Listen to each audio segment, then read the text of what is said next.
The first element of this practice is the shamanic element, which is essentially about energetic transmission. For instance, if you look at this video of this scene right now, it probably looks like there's not very much going on at all.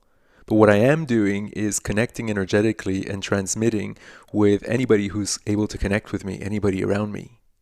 Essentially, a shaman has developed abilities allowing him to teach by transmission and allowing to help support other people in their personal transformation process.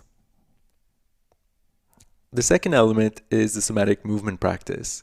In somatic movement, we use sequences of breath, sound, movement, and touch to help start to unravel movement in the body.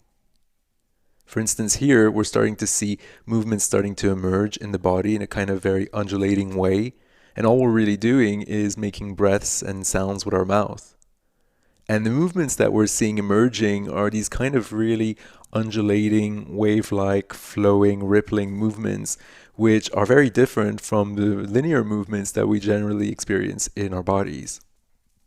And so what happens when we start to experience this is that our entire system has access to a lot more creativity, a lot more intelligence, and a lot more information, which can be very useful for our being to thrive. The key to this practice is the spontaneity of the movement.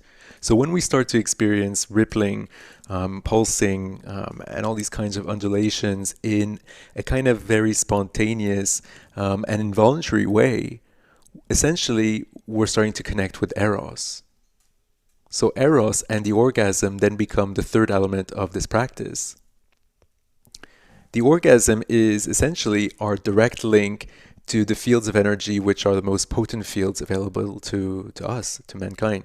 The more time we spend connecting to those fields of energy, the more we can transform, the more we can grow.